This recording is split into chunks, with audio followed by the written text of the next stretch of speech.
আসসালামু আলাইকুম সুপ্রিয় দর্শক শ্রোতা বন্ধুরা, আপনারা দেশ বিদেশ যে যেখান থেকে আমাদের এই ভিডিওটি দেখছেন সকলকে আন্তরিক শুভেচ্ছা জানিয়ে শুরু করছি। আমাদের আজকের এই ভিডিও প্রোগ্রামটি দেখতে পাচ্ছেন ক্যামেরার সামনে নিয়ে এসেছি এক অপরূপা সুন্দরীকে, তার কথাগুলো আপনাদের সামনে তুলে ধরবো। চলুন শুনে আসা যাক এই মিষ্টি আপুর কথাগুলো। আসসালামু আলাইকুম আপু, ওয়ালাইকুম আসসালাম। কেমন আছেন আপনি? আলহামদুলিল্লাহ আছে, কষ্টের মাঝে কোনো রকম ভালো আছে। কেন কোনো রকম কেন, বেশি বেশি ভালো থাকা যায় না? বেশি বেশি কেমনে ভালো থাকবো, অভাবের সংসার। বেশি তো ভালো থাকতেই চাই। আপনার নাম কি আপু? আমার নামটা পপি। পপি? আপনি জি কি নায়িকা? জি না, আমি নায়িকা নামে একটা সাধারণ মানুষ ভাই। সাধারণ মানুষ, আচ্ছা। তো পপি আপু, আপনি কোথায় থাকেন? আমি থাকি এখন বর্তমান সাভার, ঢাকা সাভারে। আর গ্রামের বাড়ি কোথায় আপনার? গ্রামের বাড়িটা হইলো ময়মনসিংহ। ময়মনসিংহ? জি মাশাআল্লাহ, অনেক সুন্দর একটা দেশ। তো ময়মনসিংহ থেকে ঢাকায় আসে, ঢাকায় এসে কার সাথে থাকেন? আপনার জামাইয়ের সাথে থাকেন? জি না, আমার মা আছে, আমি আছি, আমার একটা ছেলে বাবু আছে। ছেলে বাবু আছে? ছেলে বাবুর বয়স কত? ছেলে বাবুর বয়স 9 বছর, নিয়ে গেছে তার 9 বাবা। বছর ছেলে বাবুর বয়স। আচ্ছা, তো আপনার জামাই কি করে? জামাই নাই, অনেক আগে ডিভোর্স হয়ে গেছে। কেন ছেলে ডিভোর্স হলো কেন? কেন ডিভোর্স হইলো, মনে করো যে সে অন্য একটা মেয়ের সঙ্গে রিলেশন আছিল, ভালোবাসা করত। আমার ডিভোর্স হয়েছে আজকে অনেক বছর, প্রায় 8 বছর 7 বছর হয়ে গেল। মানে বাবুটা হওয়ার পরেই? হ্যাঁ, পরে বাবুটাকে আজকে নিয়ে গেছে 1 বছর ধরে। তো এখন বাবুটাকে আর কি দিবে না নাকি? না আর দিবে না, বলছে যে আমার বাচ্চা আমি নিয়ে যাব। তাহলে এতদিন আর বিয়ে শাদী বসেন নাই কেন? না, বিয়ে শাদী বসিনি। যদি মনের মতো কোনো একটা মনের মানুষ পাই তাহলে অবশ্যই বিয়ে শাদী করবো, তারে জীবন সঙ্গী করে নেব। কি রকম মানুষ পাইলে মনের মতো হবে আপনার? এখন মনে করো যে কি রকম, যে আমি যেরকম সেরকম একটা মানুষ চাই। আমি মনে করো ইয়ং ছেলেও চাই না, কিংবা আমি সেরকম বয়স্করও চাই না।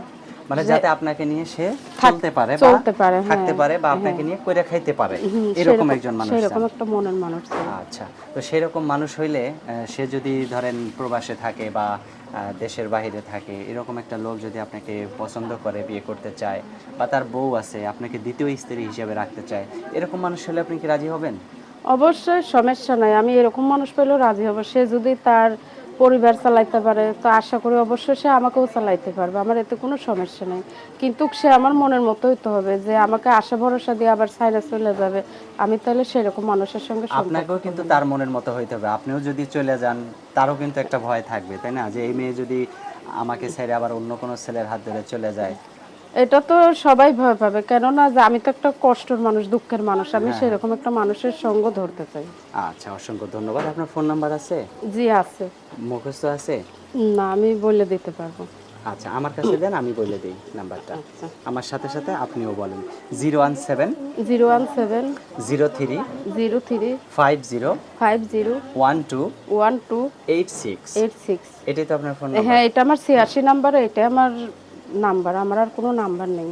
আচ্ছা, তো যে ফোন দিবে তার সাথে সুন্দরভাবে কথা বলবেন। আর ইনশাল্লাহ আশা যদি করব। একজন ভালো মানুষ পেয়ে যান, তাহলে সিমটা বন্ধ করে দিবেন, ঠিক আছে? ইনশাল্লাহ আশা করব, আমি যদি আমার মনের মতো কোনো কাউকে পাই, দেশি হোক প্রবাসী হোক, যে মনেই হোক, কিন্তু আমি যদি, সে যদি আমার পাশে থাকে তাহলে অবশ্যই আমি সিমটা বন্ধ করে দেবো। আর সে যদি আশা ভরসা দিয়ে আমার সিমটা বন্ধ করে দিয়ে সে যদি চলে যায়, তাহলে তার আমার সিমটা বন্ধ করে কোনো লাভ হবে না। আমার একটা মনের মানুষের দরকার, আমার একটা আশা ভরসার দরকার। আমি সেরকম মানুষ পাইলে অবশ্যই সিম বন্ধ করে আচ্ছা, দেবো। ঠিক আছে পপি আপু, ভালো থাকবেন। হ্যাঁ, ওকে, আল্লাহ প্রিয় হাফেজ। দর্শক, আপনারাও ভালো থাকবেন। আর এই পপি আপুকে দেখতে পাচ্ছেন কত সুন্দর সহজ সরল, একটা সহজ সরলা মন নিয়ে দাঁড়িয়ে আছে। আর তার কথাগুলো কত সুন্দর মার্জিত কথাবার্তা। যদি কারো ভালো লাগে অবশ্যই যোগাযোগ করবেন ভিডিওতে দেওয়া নাম্বারে। ভালো থাকবেন সকলে, আজ এ পর্যন্তই। আল্লাহ হাফেজ।